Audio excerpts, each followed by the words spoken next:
ఇదో ఈ టాబ్లెట్ వేసుకో.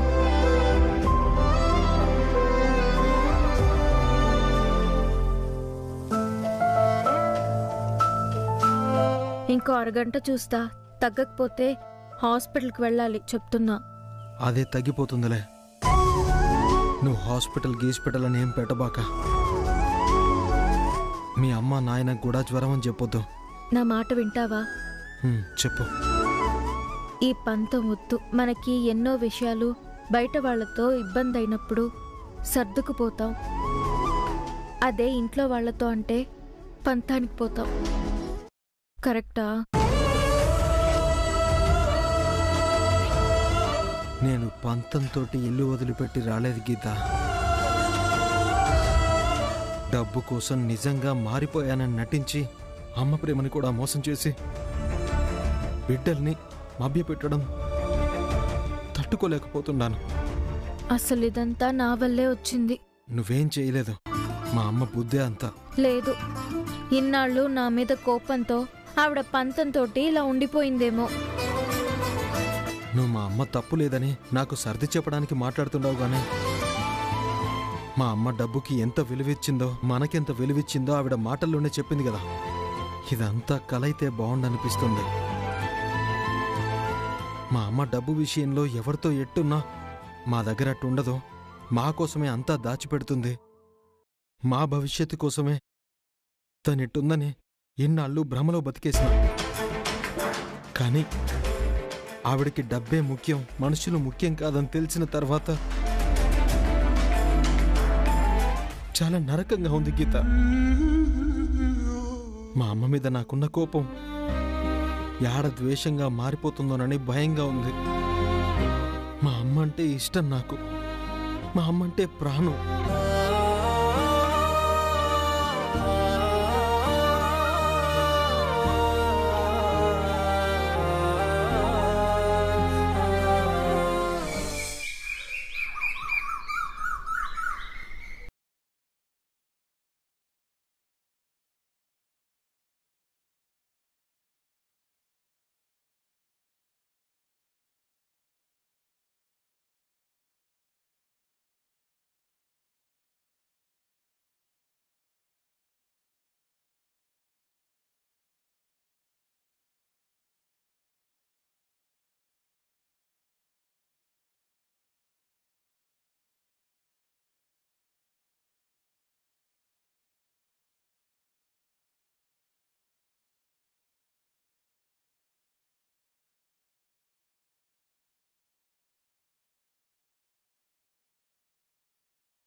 ఇప్పుడెందుకు మీరు అద్దెంటి గురించి ఆలోచిస్తున్నారు? మేము ఉండేదానికి కూడా ఇల్లు కావాలి కదా.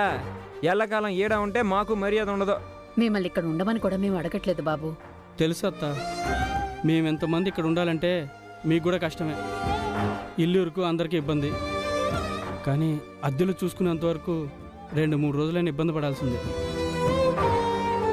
మీరుండటం మాకు ఇబ్బంది అనే ఉద్దేశంలో మేము చెప్పడం లేదు బాబు. అసలు మీరు అద్దెల్లు చూడడమే మాకు ఇష్టం లేదు. అద్దెలు చూడకుండా ఏం చేయమంటారు? ఇంకా మీ సొంతిల్లు కన్న తల్లిదండ్రులు ఉండగా అక్కడి నుంచి వచ్చేసి మీరిలా ఉండడం అంత కరెక్ట్ కాదు. నిన్నంటే మీరు ఆవేశంలో ఉన్నారు, చెప్పినా వినిపించుకోలేదు.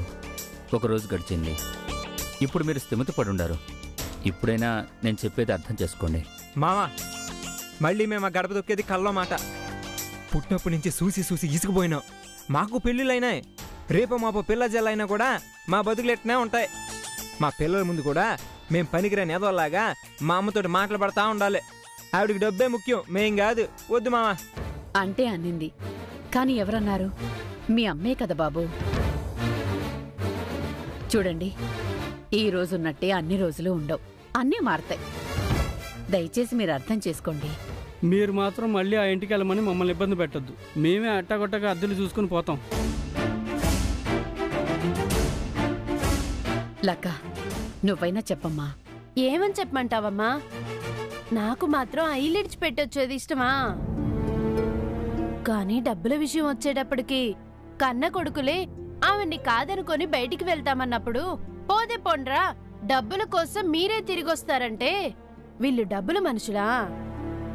డబ్బుల కోసమే వీళ్ళు బతికేటట్టయితే ఎప్పుడో మా వాటా మాకిచ్చేయండి, మా బతుకులు మేం బతుకుతామని గట్టిగా కూర్చొనుండేవాళ్ళు కదా. నేనేం చెప్పలేనమ్మా, వాళ్ళిష్టమే.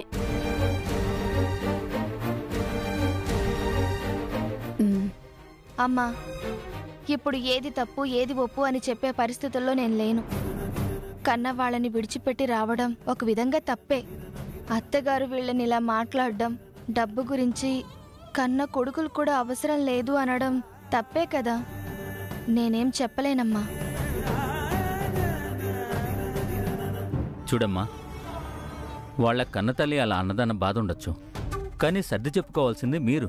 ఏం సర్ది చెప్పినా మా మనసులు మారమావా, ప్లీజ్ అర్థం చేసుకోండి. బాబు, ఇప్పుడు కన్నవాళ్ళని విడిచిపెట్టి మీరు ఇలా వచ్చేయడం అనేది ఇప్పుడు బాగానే ఉండొచ్చు, కానీ భవిష్యత్తులో అది బాగుండదు. దానికి పెద్ద ఉదాహరణ మేమే.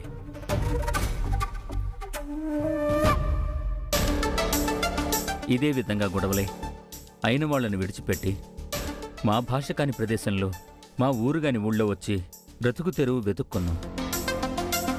ఆ తర్వాత ఇక్కడ మాకంటూ ఎవరూ లేకుండా పోయారు. ఒక కష్టం వచ్చినా సుఖం వచ్చినా పంచుకోవడానికి ఎవరూ లేకుండా పోయారు. కన్న తల్లిదండ్రులు అంత పెద్ద కుటుంబం ఉన్నప్పుడు ఇలా రావడం కరెక్ట్ కాదు బాబు. కనీసం గొడవ పడ్డానికైనా బాధపడ్డానికైనా సొంత మనుషులు ఉండాలి. అసలు తల్లిదండ్రులను విడిచిపెట్టి రావడం కరెక్ట్ కాదు. అక్కడే ఉండి మేనేజ్ చేయాలే తప్ప ఇలా వచ్చేయడం అనేది కరెక్ట్ కాదు. ఇంకా ఏం మార్చమంటావు మామ? మా ముగ్గురికి పెళ్ళిళ్ళు కూడా అయిపోయినాయి. రేపో మాపో అమ్మా నాన్న అవ్వ తాత కూడా కాబోతున్నారు. మా అమ్మకి ఇంత వయసు వచ్చినా తెలుసుకోలేకపోతుంది. ఇప్పటికీ డబ్బే అంటుంది. డబ్బు కోసం మమ్మల్ని మబ్బి పెడతా మోసం చేస్తుంది. అది మానసికంగా మాకెంత బాధో మాకే తెలుస్తుంది. మీరు చెప్పేది నాకు అర్థమవుతుంది బాబు, కానీ ఏదేమైనా కూడా కన్న తల్లిదండ్రుల్ని ఆ ఇంటిని విడిచిపెట్టి రావడం కరెక్ట్ కాదు. దయచేసి మీరు అద్దెల్లో ఆలోచన విరమించుకోండి. మీరు పనులు చూసుకొని సొంత కాళ్ళ మీద నిలబడాలనుకున్నారు కదా, అది మాత్రం చూడండి. మీరు మళ్ళీ ఆ ఇంటికి వెళ్ళే తీరాలి. ఇంత జరిగిన తర్వాత కూడా మళ్ళీ ఆ ఇంటికి పోవటమా? అది జరగదు మామ.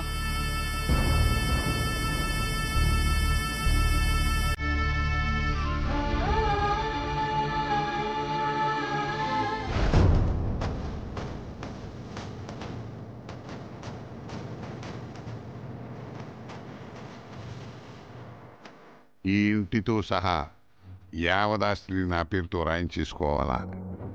ఇప్పుడు కనకంతో సంతకం పెట్టించేసుకుంటే ఆటోమేటిక్గా ఆ తర్వాత జరగాల్సిన తతంగాలు అవే జరిగిపోతాయి.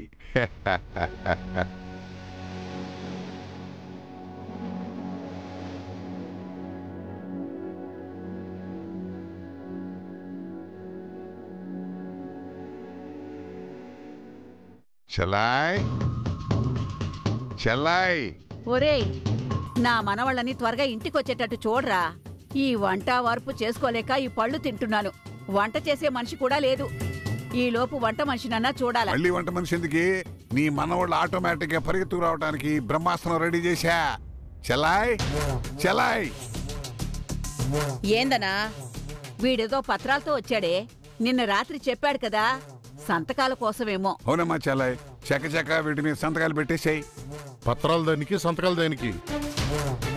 అదేంటి బావా, రామాయణం అంతా విని మళ్ళీ కొత్తగా అడుగుతావేంటి? నిన్న రాత్రి చెప్పాను కదా, నీ కొడుకులు ఇంటికి రప్పించాలంటే ఏదో ఒక పథకం ఆలోచించాలని. ఆస్తుల అనాథాశ్రమాలకి దేవాలయాలకి రాసిస్తున్నామని పత్రాలు సృష్టించి నీ కొడుకులను రప్పిస్తామన్నమాట. ఈ వెర్రి ఆలోచనలు మానేసి మనుషులు కొంచెం నిజాయితీగా మారండి. అన్నీ అవే మారతాయి. నిజాయితీ నిజాయితీ అని పెట్టుకుని కోట్లు గడించొచ్చు. పెద్ద చెప్పొచ్చాడు. నా ఆయన పత్రాల మీద సంతకాలు ఎందుకు ఇప్పుడు? మరి వాళ్ళని నమ్మించాలంటే ఆస్తి మొత్తం అనాథాశ్రమానికి రాసిస్తున్నామన్న విషయం వాళ్ళకి తెలియాలి కదా. నువ్వు పోయి నా కొడుకులు కాడా, రేయ్ మీ అమ్మ మీ మీద కోపంతో ఆస్తి మొత్తం అనాథ శరణాలయానికి దేవాలయాలకి రాసేస్తుందని చెప్పు. ఆళ్లే చచ్చినట్టు పరిగెత్తుకుంటూ వస్తారు. చెల్లెమ్మ, నువ్వు ఇంకెక్కడ ఆలోచిస్తున్నావు చెల్లాయ్? వాళ్ళు ఇంకా మాటలకి పడే రకాల పత్రాలు తీసుకెళ్ళి చూపిస్తే అప్పుడు భయపడతారు. ఒరే, ఇప్పుడు మీరు రాకపోతే పత్రాలు తీసి అనాథాశ్రమానికి ఇచ్చేస్తాను, అందరూ రోడ్డును పడతారు, తర్వాత మీ ఇష్టం అని చెప్తా.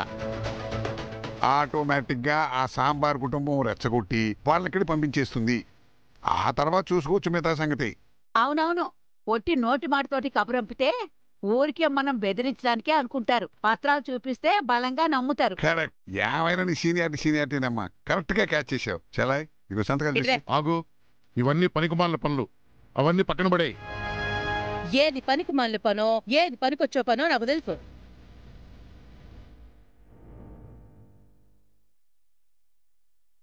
ఒక్క నిమిషం.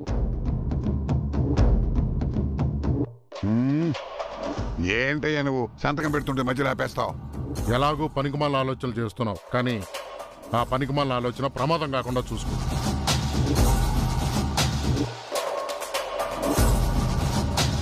ప్రమాదమా? నీ పిసినార్తనంతో డబ్బుల కోసం కన్న కొడుకుల్ని మంచితనం పేరుతో మోసం చేయాలనుకున్నావు.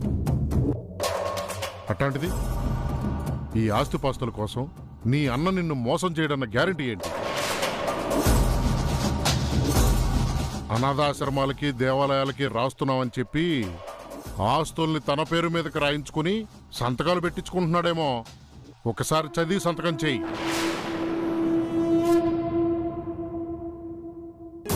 నువ్వు మామూలుడు కాదురు బావా, నా ఎత్తు ఇట్టే పసి కట్టేశావు.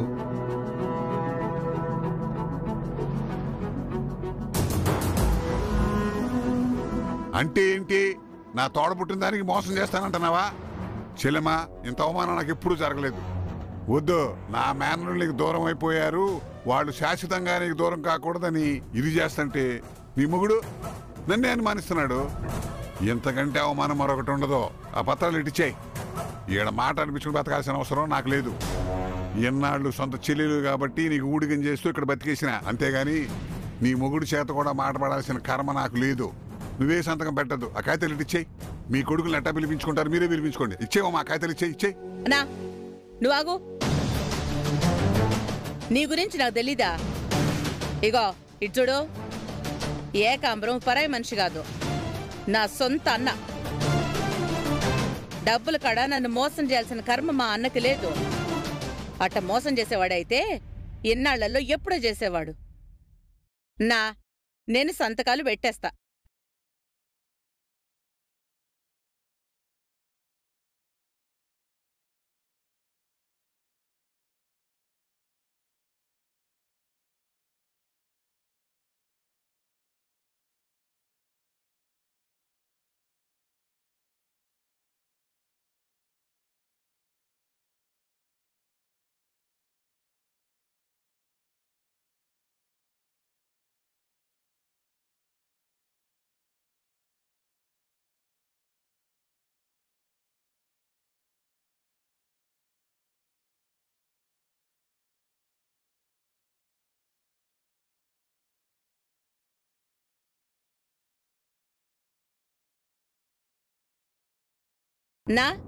అన్ని సంతకాలు పెట్టేసావమ్మా?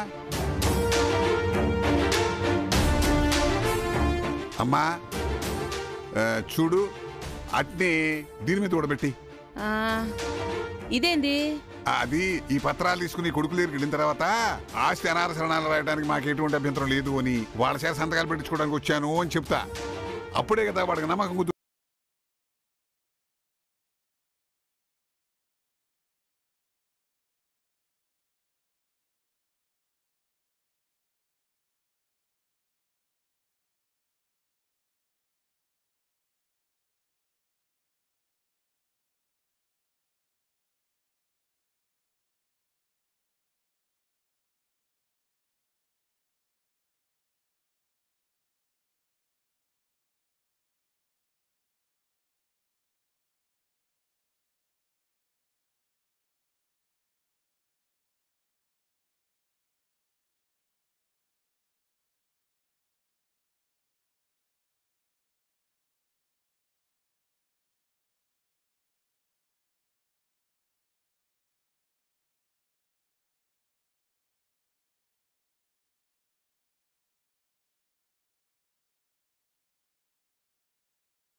కొడుకులు నాకు కాకుండా చేసినావు.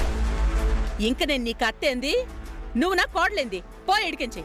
లేదత్తా, ప్లీజ్ నేను చెప్పేది వినండి. ఏంది నువ్వు చెప్పేది, నేనినేది? అయినా మా అన్నయ్య ఆ ఇంటికొచ్చి నన్ను వద్దు అనుకున్న కొడుకులతో సంతకం పెట్టిద్దాం అనుకుంటుండాడు. వాళ్ళకి ఈ విషయం చెప్పు. సంతకమా? దేనికి? ఏం చెబుతామమ్మా, నీ మొగుడు మరిది బావ కన్నతల్లిని కాదని చెప్పి ఇల్లు విడిచిపెట్టి వెళ్ళిపోయారా? కొడుకులే కన్నతల్లిని కాదనుకున్న తర్వాత ఏ తల్లికి మాత్రం కోపం రాదు. అందుకే ఆ కోపంలో తన యావదాస్తిని అనాథాశ్రమాలకి దేవాలయాలకి రాసిచ్చేస్తోంది. ఇకంతే, మీరందరూ రోడ్డును పడాల్సిందే. పొయ్యి నువ్వు నీ మొగుడికి వాళ్ళ అన్నదమ్ములకి చెప్పు. అమ్మా అని పరిగెత్తుకుంటూ వచ్చినా ఏడ ఆస్తులుండవని చెప్పు. అత్తా, దయచేసి మీరు తొందరపడి ఏదీ చెయ్యొద్దు. ఆస్తులు పోతున్నాయంటే మనసు విలువెల్లాడిపోతుందా నీకు? పోయి చెప్పు మరి. నీ మొగుడికి వాళ్ళ అన్నదమ్ములకి చెప్పవే. ఆస్తులు మాకు దక్కవన్న బాధ మాకెప్పుడూ లేదొత్తా. ఆస్తిపాస్తుల మీద, డబ్బు మీద మాకు వ్యామోహం లేదు. నిన్న ఇంటి నుంచి వెళ్ళిన దగ్గర నుంచి ఆయన ఎంతగా కుమిలిపోతున్నారో, ఎంత నరకం అనుభవిస్తున్నారో మీకు తెలీదు. మీరు పూర్తిగా డబ్బు మనిషి అయిపోయారు, కన్న తల్లి మమకారాన్ని కూడా మర్చిపోయారని చెప్పి ఆయన ఎంతగా బాధపడుతున్నారో నాకు తెలుసు. ఆయనకి నిన్న రాత్రంతా జ్వరం, నిద్దట్లో కూడా మిమ్మల్ని కలవరిస్తున్నారు. బాలే కలవరిస్తున్నాడులే నా కొడుకు. వాళ్ళకి నా మీద ప్రేమ, అభిమానం, ఆప్యాయత ఉంటే ఇల్లు ఇడిచిపెట్టి పోతారా? నాతో సవాలిసిరి ఇల్లిడిచి పోయిండాడు కదా వాడు. సర్లేవే, వాడేదో బాధపడుతున్నాడంట కదా, తప్పు తెలుసుకుని తిరిగి వస్తాడేమో. దానికి ఇది రాయబారం వచ్చినట్టుంది. అమ్మని పని అయిపోకుండా వీళ్ళొచ్చారంటే దెబ్బైపోద్ది. ఏదోడు చేయాలి. వాళ్ళొస్తానన్నంత మాత్రానా నేను ఒప్పుకుంటానా ఏంది? ఆయన కూడా రాననే మొండిగా కూర్చున్నారత్తా. నేనిప్పుడు మీ దగ్గరకొచ్చి మాట్లాడదామని, అన్నీ సరిదిద్దుకుందామని పిలిచాను. ఆయన రానని మొండికేశారు. అమ్మయ్యా, ఇది ఉట్టి రాయబారానికే వచ్చింది. ఈ లోపల మొత్తం వ్యవహారం సర్దేయాలి. అసలు నీ వల్లే గదే ఈ కొంప రెండయింది. పో బయటికి. నా తప్పే ఉంది. నేనేం చేశాను? నువ్వే చేసావు. నువ్వు అడుగు పెట్టిన దగ్గర నుంచి ఈ ఇంట్లో అన్ని సమస్యలే. నువ్వు లేకపోతే అన్ని బాగుంటాయి. మీరు నన్ను నిందిస్తున్నారు. నా తప్పేం లేదని నాకు తెలుసు. అంతా నీ తప్పేనే. నువ్వే నా కొడుకుని మాయ చేసావు. అందుకే వాళ్ళు నన్ను కాదని, ఈ ఇల్లు కాదని వదిలేసి పెట్టి వెళ్ళిపోయిండారు. మీరు నన్ను తప్పుగా అర్థం చేసుకుంటున్నారు. పోనీ నా వల్లే తప్పు జరిగింది అనుకుంటే దానికి నేనేం చెయ్యాలో చెప్పండి. మీరు మీ కొడుకుల్ని ఇంటికి తీసుకురావడానికి, అందరూ కలిసి ఉండడానికి మీరేం చేయమన్నా చేస్తాను. ఏం చేయమన్నా చేస్తావా? చేస్తాను.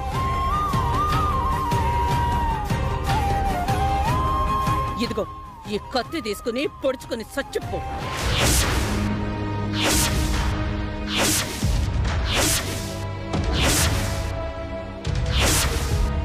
నువ్వు చస్తే అప్పుడు పీడ వదులుద్దు. నా కొడుకులు నా దగ్గరకు వస్తారు.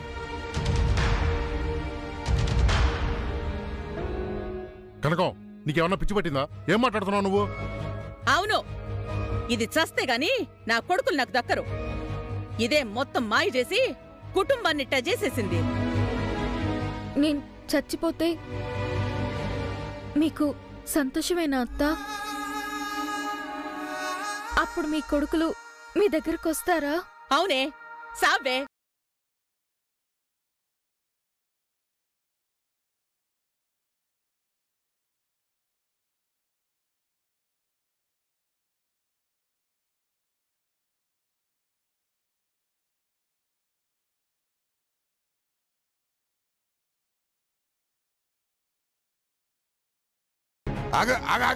ఆగమ్మా. కనకం, బుద్ధిందా నీకు? ఇది కనుక ఇక్కడ పొడుచుకుందంటే పోలీస్ కేసు అవుతుంది. నిన్ను తీసుకెళ్లి జైల్లో పెడతారు. అవసరం ఇదంతా? అమ్మాయి, నువ్వు వెళ్ళి చెప్తాను. నేను అత్తగారితో మాట్లాడడానికి వచ్చాను. నేను చస్తే అంత మంచి జరుగుతుంది అన్నారు. నేను ప్రాణాలు ఇవ్వడానికి కూడా సిద్ధమే. అరే కత్తి మడి తీస్తుంది. అరే అగా ఎన్నిసార్లు చెప్పాలి నీకు? అత్త, ప్లీజ్ అత్త, మీ అబ్బాయికి ఒక్కసారి ఫోన్ చేసి మాట్లాడండి. మీ అబ్బాయి వచ్చేస్తాడు. కావాలంటే నేను దూరంగా ఉంటాను. మీరు మీ పిల్లల్ని పిలవండి ప్లీజ్.